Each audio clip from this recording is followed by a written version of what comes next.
Strengthen your understanding of governance and policy design. The 12-week graduate course in public policy begins 10th January 2026. Apply by 30th November 2025 to avail a 10% early bird scholarship. Welcome to All Things Policy, a daily podcast by the Takshashila Institution. We are a bunch of policy nerds based in Bengaluru, and we like bringing fresh perspectives to Indian affairs and Indian perspectives to global affairs. So grab a cup of coffee, sit back, and join us for today's chat. Hello, everyone, and welcome to this episode of All Things Policy. I'm your host, Arindam Goswami. I work as a research analyst in the high-tech geopolitics program here at Takshashila. And today we are going to have a discussion on a very important and relevant topic. Here's a number that should make every Indian policymaker lose sleep. In 1993, India and China spent the exact same amount on research and development as a share of their economies, 0.6% of GDP. Fast forward to today, China is at 2.6, India still stuck at 0.6. Here's another one. Nvidia, a single company ranked 26th globally in R&D spending, invests nearly as much in research as all of Indian industry combined. And perhaps most telling, Indian companies spent $3 billion last year paying for foreign technology while earning just $1.5 billion from their own innovations. We seem to be net importers of ideas and technologies in an economy projected to be the world's third largest. Obviously, it's not all bleak. There are green shoots, emerging semiconductor policies, a $12 billion innovation fund just announced, and pockets of genuine innovation, particularly in pharmaceuticals and automotive sectors. Today, we are asking the hard questions. Why has India's innovation system remained frozen for 80 years while our economy liberalized? What stops our profitable world-class companies from investing in R&D? Are we measuring innovation completely wrong? And most importantly, what would bold reform actually look like? And to help us in understanding all of this data, we have the Handbook on Technology and Innovation in India, brought out by the Center for Technology, Innovation and Economic Research, CTIER in short. It is a treasure trove of data that reveals some uncomfortable truths about India's innovation ecosystem. And to discuss all of this, we have today with us Swati Joshi, who is a senior research associate at CTIER. She has worked on this report and has deep knowledge about the innovation and R&D ecosystem in India. I'm really looking forward to this episode. So welcome, Swati. Glad to have you on our podcast. Thank you, Arindam. I'm excited to talk to you. Yeah. So let's dive right into the first data point that I had mentioned, right? That R&D paradox between India and China's journey. As I've mentioned, the handbook shows that in 1993, India and China had the same R&D spending as a percentage of GDP, that is 0.6%. Today, China is at 2.6, while India still remains at that same number. So what, in your opinion, and having gone through all the data that you've got together, what went right in China and what went wrong in India at a higher level maybe? And was it just about setting targets, or was there something fundamentally different in how both of us approached innovation policy? Right. So if I have to give you a one-word answer for this, the answer is execution. Even though India and China have had similar innovation ambitions, similar ambitions in terms of being competitive in the world, the kind of execution that we have seen from the Chinese side is in a different league altogether. There's two particular aspects on which they have done well. One is the whole idea of decentralization. Anyone who has been following the China story knows that there was a lot of power that was given to the provinces and a lot of decision-making leeway was given as well, trying to make the provinces competitive in attracting not just foreign investment, but also attracting industry, ensuring that there was a good flow of talent. And there's a great book that I read recently, which I would recommend to your listeners, Apple in China, that talks about how this helped even grow Apple as a company. So that was one aspect. And I think the other aspect on execution, which is slightly controversial perhaps, but that worked really well for China, is that they insisted that all the foreign companies that would come into China would train Chinese talent. And this training of talent, especially on the technical aspects, has worked well in their favor outside of the university system. So you have somebody who has, for example, worked at an Apple, goes on to work at a Huawei, goes on to work at a BYD, and that kind of mobility brings a very different layer of competence to the innovation ecosystem. In India, in comparison, if you see, Decentralization is something that we are still struggling with in terms of not just innovation, but a lot of other factors as well. We do have states that compete on FDI, but beyond the basic infrastructure, we are not really offering much. There's not much that states are competing on. And if you look at the GCCs in India, they tend to be ring fenced. Sure, there is a little bit of talent mobility that we see, but the technology transfer that we have seen in China, and there may be some people who may talk about how the Chinese system allowed Chinese companies to steal the IP, and can be a different point of conversation altogether. But I'm saying that's not true for all of them. There is definitely some technology transfer that happened and that had a positive spillover. Whereas in India, we don't really see that spillover, or if that spillover is there, we don't know how to track that spillover either. Right. So quite a few paradoxes that you mentioned. One was the local governments also spending quite a bit. So there are those government guidance funds which have a lot of investment from the local governments. Yeah. So that's, I think, one interesting thing. And then there's the other paradox also, the inverted innovation pyramid that we talk about, right? So unlike most major economies where industry drives 70 to 85% of R&D spending, in India, the government still accounts for 55%, while industry contributes only 36%. So this is also something that is different from China, but in general, in India, we have this problem. Why has Indian industry, in your opinion, been so reluctant to invest in R&D? And what would it take to, change this scenario and just flip this pyramid?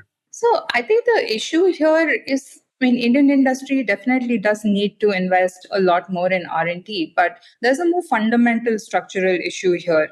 And that issue is that we don't have enough research going on in our higher education institutions. Across the world, if you see, there's three main players in the innovation ecosystem. If you're looking at that pyramid, one is industry, of course, the second is government, and the third is higher education. And everywhere you'll see that there is the amount that is invested in higher education is on the higher side. What happens over here is because and let me talk about the unseen effect of it in a bit, but what happens over here is because our universities are so divorced from both the research that is happening, but also what industry needs, we are creating feedback loops in our innovation ecosystem that are detrimental for our own progress. Indian firms in general do tend to be domestically focused. And so therefore it is important for those firms to get that talent. How do they even place that demand on the innovations ecosystem when the best brains are going to your public institutions? So someone wants to do a major in chemistry and do research in chemistry. Their career path is a autonomous public R&D institution and not a university, which is quite different from the rest of the world. Right. Yeah. And so till we don't solve for this fundamental tension, until we don't make way for higher education institutions to house research, which will enable a very different kind of talent flow, we will keep running in loops around this problem.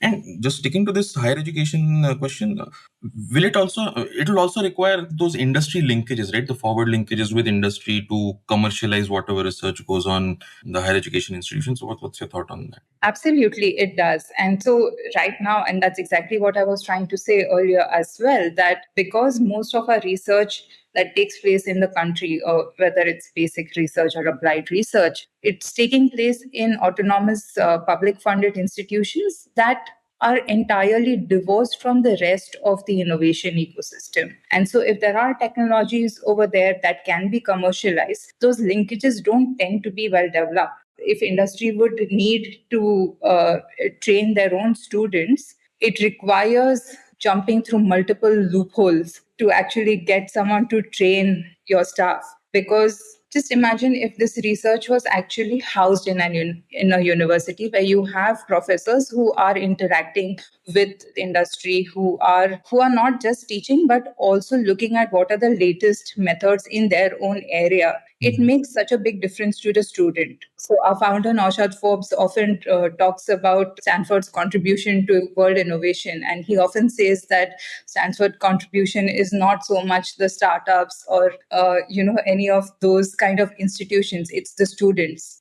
Because if you take away the institutions, if you take away Stanford, the institution, the world innovation will suffer maybe a bit. But if you take away all the talent, that is come from Stanford, it will be a heavy loss for all of us. And I think it is recognizing this fundamental truth that is important for Indian policy to make that change for the innovation ecosystem. I think China has done a little bit well on that sense, right? The Thousand Talents program, and otherwise also in attracting either their own, nationals from the US to come back and then do research there, or if you see, there are quite a few papers which will have joint authorship between Americans and say Chinese before all of this US-China trade war started. So that's, I think, something that we can or should take benefit of with all these current immigration problems that President Trump is causing in the US, right? So maybe something along those lines Yeah, is something India absolutely. needs to We need do. to. And it's not that India has not experimented with similar ideas as the Thousand Talents program or any of these other programs that we see elsewhere in the world. We have experimented, but we've still not been able to attract that talent back. And I think that's a question that we really need to look at deeply, that what is it that we need to offer, the rest of the world to attract talent into India. Right. Now, coming back to the industry aspect, right, which we talked about in the previous question, your handbook mentions that Nvidia, which is ranked 26th globally in R&D spending, spends nearly as much as all of Indian industry combined, and Alphabet, the top global R&D spender, spends almost 5 times that of all of Indian industry. What does this say about the scale of India's innovation challenge? Are we even in the same league, or is this like some fundamentally different game where we are way behind? Yeah, so we are definitely not in the same league at all, as your numbers rightly point out. This is definitely a different game, and this is the very reason why we need to look at structural changes within the Indian innovation system, because till such time as industry does not start leading in terms of R&D spending, we are unlikely to see a lot of these changes. So we also came out with a report earlier this year. It's called the Steer Innovation Report. And what we were trying to look in that report is, the title of that report is Indian Industry Follows or Leaders. And what we were trying to look at is, where does Indian industry stand with respect to the rest of the world, and what are the opportunities that they should be looking at. And what we found is, most of the top Indian R&D spenders are fairly profitable by global standards. So it's not that we don't have the money. Industry definitely has the money, because they tend to be more domestically focused, they don't end up spending those profits on their R&D. Which in turn, of course, affects their global competitiveness. So if you look at exports as a share of sales, there's only two sectors where we perform well on that. One is pharmaceuticals and the other is software. Whereas all the other sectors, the top R&D sectors, the number is pretty low. And that's, again, a question that Indian industry does need to ask, that because there's so much of turmoil that is happening in the world, there are different headwinds in terms of tariffs, in terms of borders closing, in terms of just what the Indian market needs today. What can we do to increase our spend on R&D? And how can we strategically increase that spend on R&D? Yeah.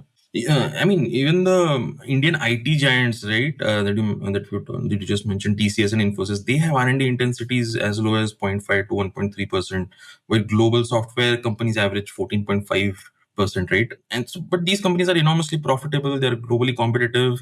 So, is there some problem in the way the metric that we are considering, that R&D intensity the wrong metric for India?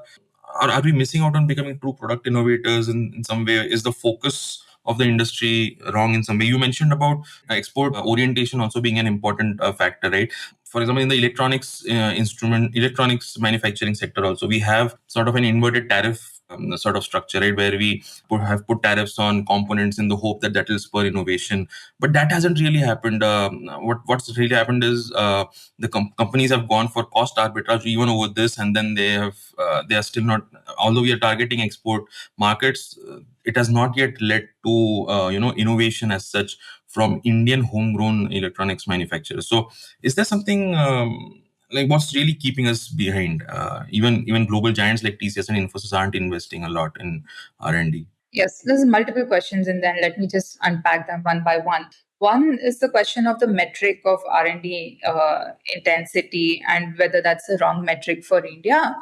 I don't think so. R&D intensity is an important metric just to understand how much a firm will invest in terms of R&D. But what the numbers that you mentioned of TCS and Infosys having really low R&D intensity is 0.5, 1.3%. It just reflects the reluctance of the software industry to invest in R&D. They look at services as a path to grow, but they do not look at R&D as a path to grow. And they are suffering for it right now in the sense that now with artificial intelligence, a lot of the services industry is undergoing a major overhaul. And it remains to be seen whether these giants can actually keep up with the changes that AI is bringing, or whether they actually end up investing more of their profits in R&D and looking at products as a way to go. Right. Keeping with the measurement topic itself, right? Is there a measurement trap in how we are incentivizing the wrong things? This, for example, the NIRF ranking framework, right? That itself heavily weights patents and publications, and we therefore see institutions trying to game these matrices, right? Filing low quality patents which maybe don't get granted, but at least you file them and then you show that in your numbers. You churn out papers, but your handbook also shows that India has a publication retraction rate of 2.5 per thousand papers, higher than most advanced economies. So are we measuring innovation completely wrong in India? Are we therefore incentivizing the wrong things which are then not leading really to true innovation? And what would a better framework look like? Yeah, so I think the answer to this question lies in the way you phrase the question, which is gaming these metrics. The problem is never measurement. The problem is the mindset behind how you respond to a particular data query and what you would use that data for. If universities don't start looking at NIRF as a framework to improve themselves, right now the problem is they look at it as a way to showcase themselves, not a way to improve themselves. Then it doesn't matter how good a framework is, we will have the same problems. So I think the kind of innovation metrics, and because all metrics tend to be an indicator of some sort, right? So there will always be a positive and a negative to any indicator. And so it doesn't, in that sense, reflect on the metric, but it depends on how you interpret what is coming from that data. And that data then has to be really good data. The biggest problem with the Indian innovation system today is that we don't have good, credible data to work with. For example, we have policymakers making all these grand announcements, but do we don't really know on the basis of what data and what evidence have these announcements been made. Right. If you look at the science and technology indicators that the DST comes out with, these are fairly out of date as of today. Do we have good firm level innovation data? Not really, because we don't require our firms to report beyond the basic financial metrics. And so if we don't have these basic systems in place, and if we don't change that mindset around what that data means, then it doesn't matter how good a framework you have. That framework will never work. Right. So, what are those few things that you, in your opinion, think industries should start reporting more in the balance sheets and all? We don't get that data. Or do we require some more data? Any examples from abroad or from the US where they give out more data? So right now we don't get enough information in terms of new products and what that looks for in terms of the company's portfolio. And of course, I do understand some of it is sensitive data. These are companies where putting out such data can deter growth for them because there's competition as well.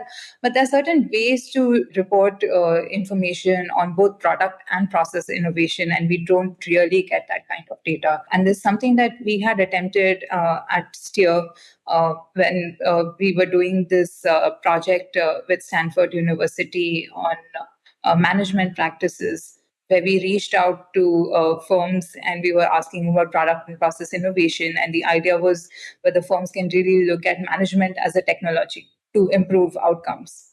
Mm-hmm. And you can find a preliminary report on that on our website. be interesting reading for anyone who is interested in firm level innovation in India. Right. Now, moving to a sort of a meta question or a policy level question, have we seen rather an 80-year policy stagnation when it comes to science and technology policies, right? So India has had only 4 major science and technology policy resolutions since independence. And I guess the 5th one is still in draft. So this fundamental approach of expecting government research to solve socio-economic problems and then transfer technology to industry hasn't really changed a lot in 80 years. So why do you think our science and technology policies have not received the same transformational thinking that economic liberalization got in 1991? And to club it with another question that I wanted to ask, is it a question of doing those bold reforms, right? You've in your report argued that India needs those bold reforms along the line of the 1991 economic liberalization for science and technology. So, if you were designing this India's S&T liberalization policy, what would be your 3 most radical, game-changing proposals that would make the establishment uncomfortable, but would actually also transform India's innovation ecosystem? Right. So, just to answer your first question in terms of the stagnation that we have seen over the last 80 years, one of the big reasons is that science and technology or innovation, to use a more umbrella term for it, is completely divorced from economic policy making. Science and technology is an afterthought right now when India's economic policymakers sit down to strategize about what economic policy for the country is going to look like. It was only when a few years ago, when Arvind Subramaniam was chief economic advisor, that we saw some mention of science and technology in the economic survey, and that too just at a very broad level. And since then, we have been seeing a lot more. And so I don't want to be very pessimistic about it, because we're definitely seeing more interest in science and technology being a path to the kind of ambitious growth goals that India is setting for herself. But bigger issue is that the finance department sits very far from DST. And so because there is no ownership there is no inherent recognition within our policymakers that focusing on technical capability, focusing on science and technology is a great credible path to growth. And we have seen that across the world. If you look at the Asian economies, and the kind of the way Korea, China, Japan for that matter, grew in the 80s and the 90s, it's really because of that focus on science and technology. And you can see similar examples across economic histories. This is one of the more recent ones, but you can see similar examples across the world. The second question you asked me in terms of the bold reform. So I'm just going to give you my wish list. The top of the list is, of course, how do we bring in innovation to the heart of economic policy making? And one of the ways I feel to do that is to relook at public procurement, because we know that the government today is a major player in shaping the innovation ecosystem. They're not just investing, but they're also buying from startups, from firms. And given the way our general financial rules are, right now we don't even have the concept of public procurement of innovation, which again is a well-established concept across the world. There are different models. We don't obviously have to mimic any model from any country. We have to figure out what works for us. But till such time as we don't recognize that public procurement of innovation can be a good path for the government to be a market creator, for there to spur more innovation, just in terms of giving even business to the startups, right? That's what I meant as market creator. It's we will see very limited uptake of technologies from the government. The defense sector has made recent announcements in terms of buying more technologies and all. But remember, at the end of the day, we are all governed by the general financial rules. And so till we don't change the JFR to acknowledge public procurement of innovation, it doesn't matter what these are all piecemeal kind of announcements and initiatives, which are welcome, but won't fundamentally solve the problem. So that's my first one. The second one is just in terms of talent that we are sitting on, which is women in STEM. It's an area that really needs a lot of thought, just in terms of how can we tap this pool of talent. We've reached gender parity in terms of education. And again, I may sound like a broken record because so many people talk about this particular statistic in terms of gender parity. But when it comes to workforce, we have barely 20% women in the STEM workforce. And this I'm talking about government. Private sector would be even lesser, most likely. And so we do really need to think about how can we solve for this beyond having schemes, beyond putting the burden of compliance on women themselves, because a lot of these schemes will often require the women to do a lot of comply with a lot of conditions, etc., to take advantage of that scheme. And so how can we fundamentally change the structure of the workplace so that you can tap? It doesn't matter whether you're a woman or a man. What matters is the talent. Right. And my third one is on higher education, which will probably upset a lot of people again. But it's something that we often keep talking about and something I alluded to earlier, that we really need to place more research within our higher education institutions. We need to move a lot of our research, a lot of our researchers within public R&D institutions to our higher education institutions to see that honing of talent. And the other thing that we can really do is open up the education sector. We've liberalized, but we still don't have the best of the universities coming to India and setting up campuses here because we don't have that provision right now. I mean, there's talks going around about it, but it's still not a reality. And why is that important? That's important because exposure and that exchange of ideas and that training is really what will make that change, right? Right. Right. This higher education enigma that you talked about. So one of the figures that you have mentioned in your report is very interesting. You've shown that only around 4% of ICMR labs research facilities were used by industry in FY 2023. Although there was a big announcement in, I think, the 2023 budget to open them up, right? Yeah. So why do you think this reform has not happened in 8 years? I mean, this seems like a very obvious reform, right? I mean, are there any vested interests blocking it? What would it take to actually break this? So it may seem like an obvious reform, but it's a tough reform.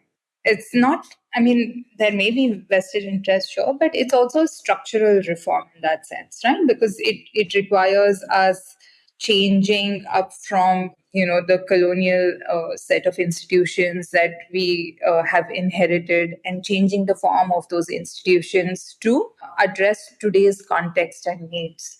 If you look at it from a financial point of view, and this is a purely bureaucratic obstacle, but it's very difficult to shut down institutions in India. Yeah, just like companies. Yeah. And so I think it's really thinking through how we can do it. It obviously doesn't need to be done overnight. It obviously doesn't. It can be done over many years. It can be a slow rollout, but what is more important is to have a conversation around it. And I think we've not really seen that conversation happen for the last 80 years. To be fair, we've been facing a lot of other issues over the past 80 years. This was really not top of priority for any policymaker. Right. Yeah. One interesting thing that you talked about in the previous question was the public procurement of innovation models. Would you like to double click a bit on that and tell our listeners what sort of models exist? And are you talking about like advanced market commitments and those sorts of models, or are you talking about some different sorts of models? So two ways to look at it. And again, there's Charles Equus has done a lot of work on public procurement of innovation for anyone who's interested in learning more. The main idea behind public procurement of innovation is the government is the main buyer of innovative goods that are being produced. In the US, you've seen that through the whole, I mean, it's an example that everyone cites about NASA and how when the call came to put a man on the moon, the entire system came together to try and produce different, and NASA really opened up their system, right, to try and really figure out what was needed for putting a man on the moon. That meant small businesses got a break. That meant if you were an innovator in a university somewhere but had a solution, had never worked with NASA, you got an opportunity. That it meant that people were not restricted to particular disciplines. There was multidisciplinary thought that came in to solve that particular problem, right? But what is the end point? The end point is that all of this that is happening on, say, the supply side of the innovation system is being bought by the government, in this case, NASA, by the demand side. Right. And so that's essentially public procurement of innovation. We've seen that in across, like Denmark has a great model of public procurement of innovation. Mariana Mazzucato talks a lot about it in her own work on mission oriented innovation. The basic concept is really simple, that the government is the biggest buyer of innovation. But if you think of procurement today in India, we are pretty much restricted by the L1 kind of model, right? Where you're looking, yes, sure, you need to have a certain level of technical expertise, but after you have crossed that, we're looking at the cheapest bidder. But what happens if someone has a first to the world innovation that is important for the country, whether and I don't even mean in a strategic sense. This could be something to do with weather sensing. Right now, all of us are suffering just in terms of the weather, right? Winter, the air quality often goes down. Is there a way for any particular startup or company or even a lab that has an innovation to go to the government and say, here is a solution, and why don't you deploy it? Because you have the scale across different places, and that's public procurement of innovation. But imagine the government can do that as a pilot, but if this has to become a part of the system, there is no way for it to become a part of the system, because you can't bid for a contract. You need a minimum of 3 competitors. Yeah. So if we can change that model and we can introduce public procurement of innovation into our GFR, and it obviously needs to, obviously the context and all is important, but having that concept can really trigger a lot of new innovations within the ecosystem, because the government as a buyer can be a pretty big game changer. Right, right. And sticking to this funding thing also, right? So startup funding or VC funding is also very important, right? But your data sort of shows a startup funding collapse, maybe sort of. Your data shows that the total VC funding in India has dropped from $49 billion in 2021 to $16 billion in 2023. And what's more interesting is what's getting funded, right? Consumer and retail has dominated in the boom years, but by 2023, we see environment tech and energy tech funding rising significantly, while consumer funding has halved. India is also just starting to pay attention to deep tech. So, are we seeing a maturation of India's startup ecosystem towards more substantial technology plays? Or is this just following global funding trends, right? And what does this sectoral composition of startup funding tell us about whether India is building real technological capabilities, or are we just funding digital consumer businesses? So let me break that down just in 2 parts. One is just on the funding bit of it.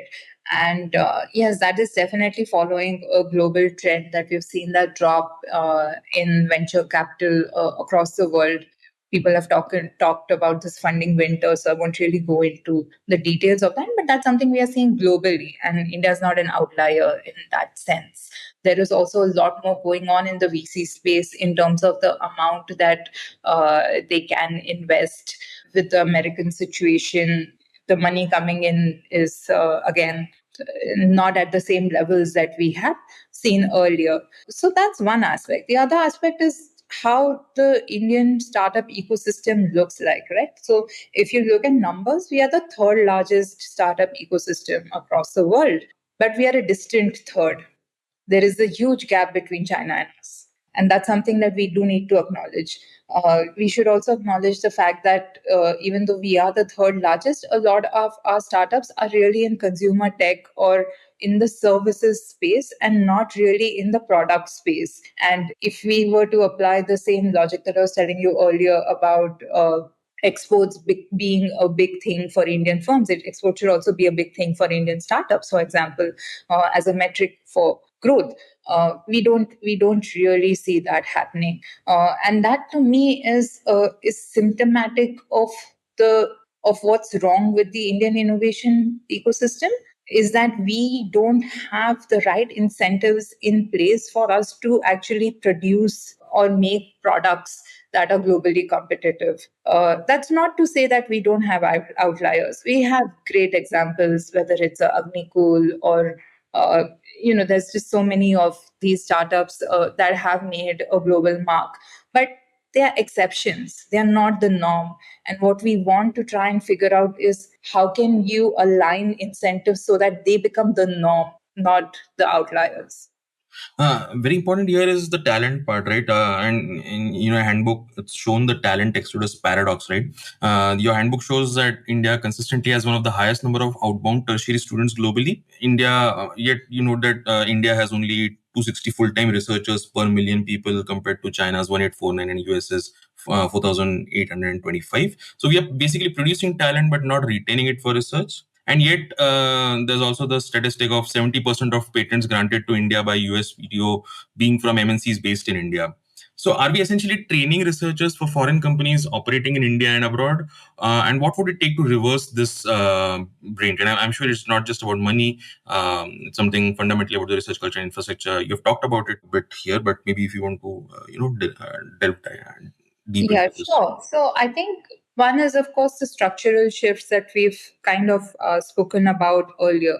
Those, those are just essential for any kind of shift in any of these metrics that you are mentioning. We are producing talent, and some of that talent does get taken up by the MNCs. But again, is that the best talent that we have to offer? We don't really know, because a lot of our talent just gets picked up from top tier institutions, and we have not really put in a lot of efforts to try and harness the kind of amazing talent that we have in our tier 2 institutions, because we're not able to provide those kind of opportunities for them. Take, for example, and because we were just speaking about startups had become a thing for people to do at some point when they didn't get a job, right? Particularly in the engineering sectors. Right now, you see people who, right now, you're seeing a slight mindset shift in that people look at it as a path to grow. Like, you see a more fundamental drive for entrepreneurship, which is important. And I think that is coming because we are seeing different conversations around deep tech happen in India. What are the possible pitfalls that we can face? One is, of course, that when the Indian state decides to fund, it funds too broad, and it's often not enough.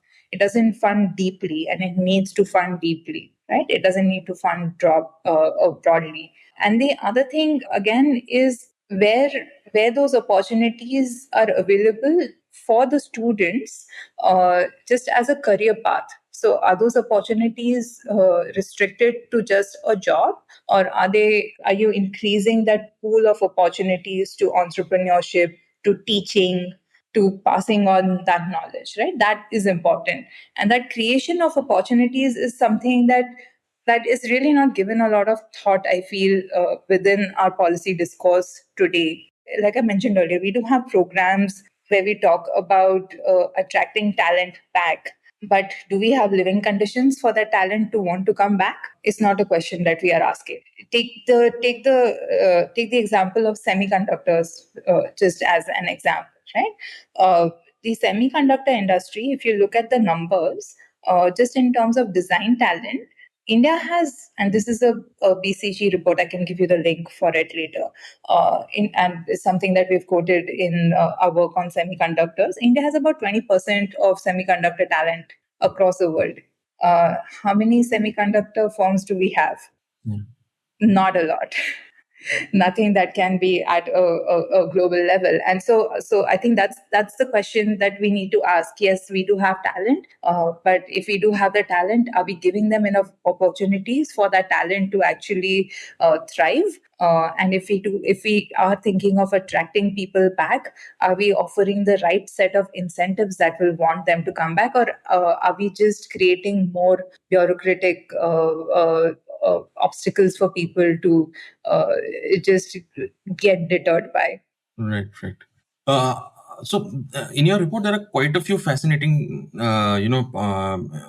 pockets of information, right? So, one of them is the state level innovation divide, right? Your handbook shows fascinating variations across states. Maharashtra has, for example, 846 DSI recognized R&D units, while some states have fewer than 10. Tamil Nadu has 55 incubators, and 13 states have semiconductor policies, while others have none, right? So, are we in the risk of having our innovation ecosystem dangerously concentrated in 4 5 states?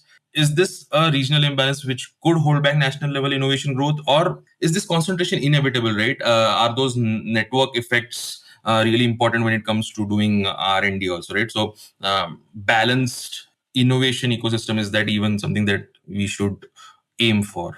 So I think there's two aspects to it. Within innovation literature, there's people talk about the national innovation system, and then they talk about regional innovation systems. So one is that states themselves need to start looking at regional innovation ecosystems. Again, just like there is increasing discourse at the national level, we don't see that same level of discourse at the state level around innovation, because for the same reasons that innovation is completely divorced from any kind of economic policy making within the states as well. And so there is no question beyond the attracting FDI that really is.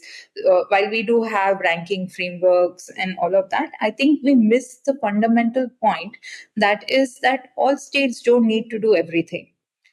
Particularly from a national innovation ecosystem, right? You will always have certain places of strength, but what can all states do and what should all states do is focus on talent. That is the one thing that all states can really focus on, and then the mobility can happen. However, the clusters can, sometimes typically you will have clusters that will come up in the states that you have mentioned, because there has been like a legacy attached to those particular geographical areas. But does that mean that no other clusters can evolve? Absolutely not. So I think the bigger question here is what is it that state policymakers need to think about? Are they giving due consideration to the innovation framework? Typically, if you think of the innovation framework, you're thinking of in terms of education, research, and commercial, like innovation, commercial, and commercialization. And so, are they really thinking of all aspects of that? And what do I mean by that? Like, just to pick on the education aspect of it, do we even have enough students who are enrolled in STEM subjects? Or there will be states, and some of these states that you have mentioned, we are seeing a drop in students opting for STEM subjects, right? So 10th, 11th, after 10, they no longer want to take up science as a possible career path. And are states then investing enough within that?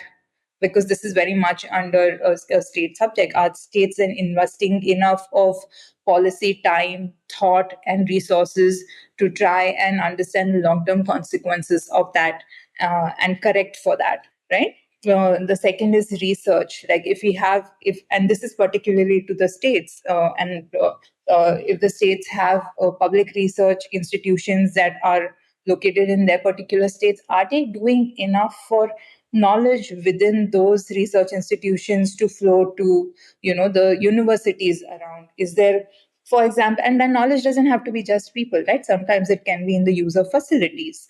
Are research facilities available to state universities around? Are they available to the students of those state universities? Because that can make a big difference in terms of commercialization. What are the kind of incentives that you have for commercialization? What is it that, and it's easier for the state because the scale is smaller to try and establish the forward linkages that you had mentioned earlier in our conversation, for industry to have with universities as well as with these research institutions.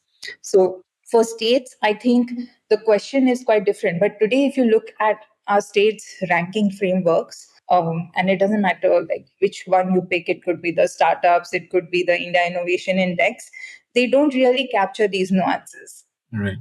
And it's important for state policymakers to start thinking about these, to make them a part of that discourse. Right, right.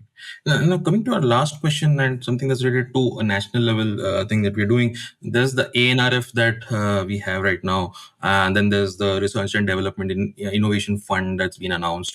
Do you think we need to radically change how we think of ANRF? Should it be molded in the form of a DARPA that the US has, where you have 120 odd program managers, and then they focus on short-term 3 to 5 year projects on like cutting edge research. You have high tolerance for failure there. You evaluate based on good faith efforts. You have that sort of procurement leeway and all of that, right? So is there a need to reimagine ANRF in that form? Otherwise, it will just become just another sort of organization that has a lot of programs running. But do we need to reimagine it? Yeah, so the structure of ANRF, and I think it's a fantastic initiative if everything that is visualized actually comes to fruition, is exactly what you're saying. Like they've taken certain elements of the National Research Foundation from the US. They've taken elements from different best practices that we see across the world, and they are actually trying to address this question of more research in higher education. But at the end of the day, it is just one program. And it's not a program that is geared for a structural fundamental shift within our entire ecosystem. It will most definitely have positive spillovers because it does make space for industry to have those linkages with higher education institutions, with public R&D labs. But I think it's too early to talk about even what that effect of that ANRF is going to be, because they are also in very early stages, right? It's barely year one for them.